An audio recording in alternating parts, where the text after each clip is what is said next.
Hello everyone, welcome back to my channel. ఈరోజు మీ అందరి కోసం మరొక మూవీకి సంబంధించిన ఇంట్రెస్టింగ్ టాపిక్ తీసుకొచ్చాను. హర్రర్ ప్రపంచంలోకి రష్మిక ధామాలో పాత్ర ఇదే. రష్మిక ఒక హర్రర్ మూవీలో చేయబోతుందంట. దాని నేమ్ వచ్చేసి ధామా అంట. అసలు ఏంటి ఆ క్యారెక్టర్, ఎలా ఉండబోతుంది అనే దాని గురించి ఇప్పుడు కంప్లీట్గా ఎక్స్ప్లెయిన్ చేస్తాను. ప్లీజ్ ఎండింగ్ వరకు చూడండి.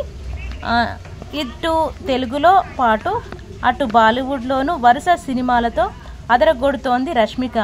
ఆయుష్మాన్ ఖురానాతో కలిసి ఆమె నటించిన హర్రర్ థ్రిల్లర్ ధామా దాదాపు చిత్రీకరణ పూర్తి చేసుకున్న ఈ మూవీ విడుదల సమయాన్ని చిత్ర బృందం ప్రకటించింది.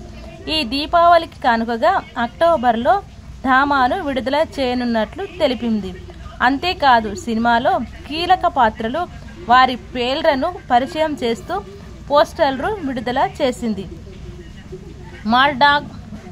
మార్డాక్ సూపర్ న్యాచురల్ యూనివర్స్లో ఇప్పటికే అనేక చిత్రాలు ప్రేక్షకులను అరలించాయి.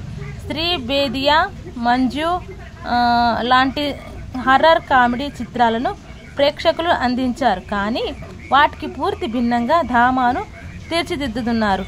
ఆదిత్య సత్వోదార్ దర్శకత్వంలో రూపొందుతున్న ఈ మూవీని కొన్ని అతీంద్రియ శక్తులతో కూడిన ఓ రొమాంటిక్ చిత్రంగా రూపొందిస్తున్నారు.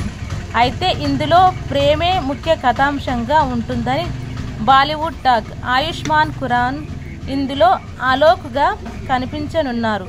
రష్మిక తడాకా పాత్ర పోషిస్తోంది. ఇక నవాజుద్దీన్ సిద్దిక్, అక్షయ్ సానంద్, పరేష్ రావల్, రామ్ బజాజ్ గోయల్గా నటిస్తున్నారు.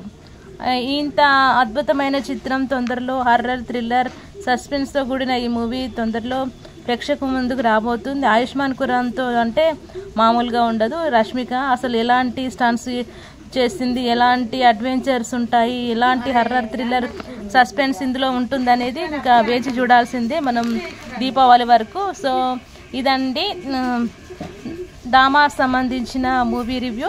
మీకు నచ్చినట్టయితే లైక్ చేయండి, షేర్ చేయండి, కామెంట్ చేయండి. ప్లీజ్ సబ్స్క్రైబ్ చేయడం మాత్రం మర్చిపోకండి. Thank you so much for everyone.